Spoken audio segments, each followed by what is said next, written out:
Hello everybody and welcome back to Talk Tuesday. Going up on the Tuesday. Dang, it's been a minute since we've done a Talk Tuesday. So this coming Thursday is Thanksgiving in America. Now, Thanksgiving is a holiday to be thankful, clearly, to eat and spend time with family and friends, and it's a good old time. But what is the point of it and how did it all get started? Most of us have heard the story of how Thanksgiving began, the way that it's told in schools, but turns out, just like most things you learn in school about history, is really off. And since Thanksgiving is right around the corner, I thought I would ruin this holiday for you and your family, and then you can pass it on to them and make them sad too. Because even though it's not as cute and happy as the version we're told in school, it is very important to know what really happened. So here is the version according to the school. According to the story, the first Thanksgiving was in 1621. There obviously aren't records of everything, but here we go. So we were basically told that the Pilgrims show up in Massachusetts from England. They had previously kidnapped some Native Americans and were shipping them back overseas to England to live the rest of their lives as slaves, which the textbooks normally casually leave this part out. But once the English returned to Massachusetts, they met a man named Squanto, which you probably have heard about in the story. Squanto was part of the Patuxet tribe, which is part of the Wampanoag Nation. And apparently he was one of the people that was on the boat, was gonna be a slave, but somehow escaped and came back. Now, according to the story, we hear that Squanto was extremely nice to the Native Americans. He taught them how to fish, he taught them how to grow crops, how to survive. A treaty was created between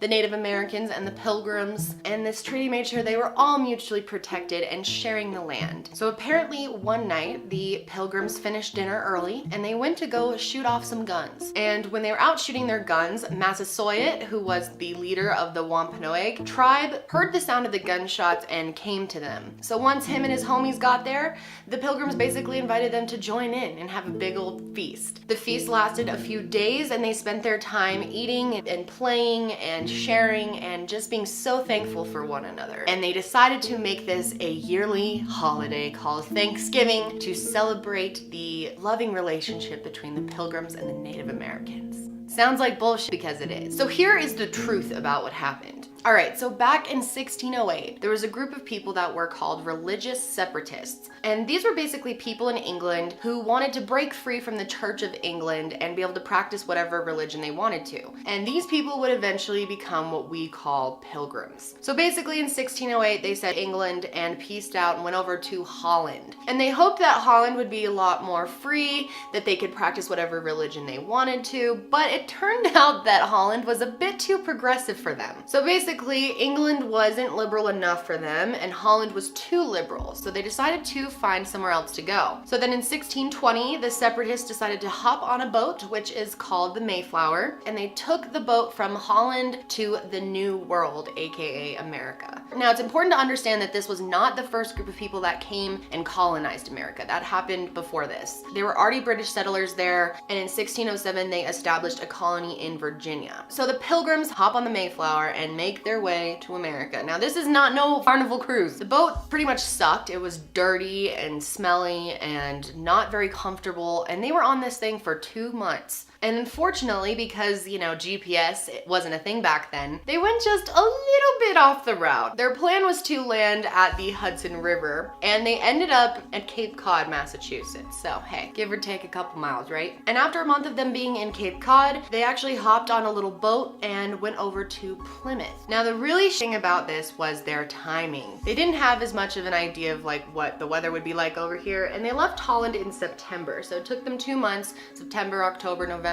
Not a great time to be in New England. It's pretty cold in November. And, now they're into December and they're just now showing up at Plymouth. So it's snowy, it's freezing cold. They're not very well prepared. So many of the Pilgrims ended up getting sick and dying before spring even came, to where they could actually plant food and try to establish themselves. And in addition, they brought disease over and it spread throughout the tribe and killed many of the Native Americans. They were reduced from 8,000 to 1,500 because of the diseases. Now, this is just a tiny amount of people that suffered at the hands of the settlers over hundreds of years that were, the original owners of this land. Like insane numbers, thousands thousands and thousands and thousands of people were straight up murdered. Like, it's insane. Or they were forced to be slaves, some of them sex slaves, probably started the whole sex trafficking we still deal with today, and they were put back on boats to England. So we screwed them so bad. But in March of 1621, it was finally beginning to become spring. And in the spring, an Abenaki native introduced the Pilgrims to Massasoit, and then Massasoit introduced the Pilgrims to Squanto.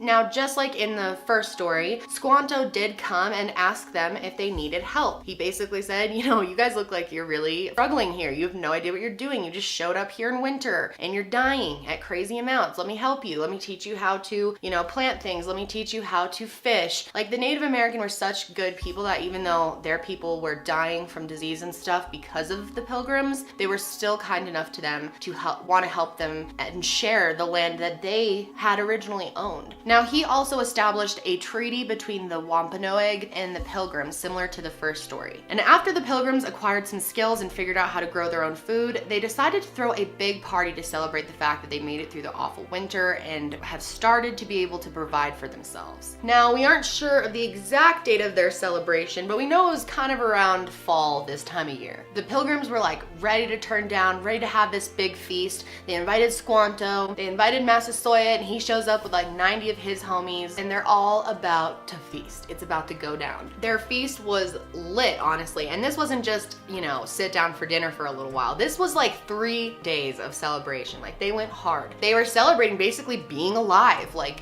the fact that they actually had kind of settled down and the friendship that they had made with the Native Americans. So when the schools say that the Pilgrims and the Native Americans feasted together and celebrated after they taught them how to survive on the land, that part isn't false. That's actually true, but they always cut the story off there, and there's a lot more to this story. As time went on and more people came from England to America, the area started becoming more populated with pilgrims. Eventually, there were so many pilgrims coming over that they started to harm the Native Americans and demanding what was theirs on the land. So basically, the more and more people heard what was going on at the new land, how cool it was over here, and that they had it all set up, they started coming over, and they didn't understand what the original pilgrims knew about the Native Americans. And like, you know, they weren't peaceful with them. They came in guns blazing, wanted to separate everyone, wanted to divide up things. Angry people were coming in fighting, and as the Native Americans were kind of becoming outnumbered by so many pilgrims, they started to slowly take them out. Now, one of the biggest attacks that is known to have happened was the Green Corn Ceremony attack. Basically, what happened is one of the native tribes named the Pequots were celebrating their annual Green Corn Ceremony. And a Green Corn Ceremony is an annual celebration that usually lasts for about 4 days and is practiced by various Native American tribes.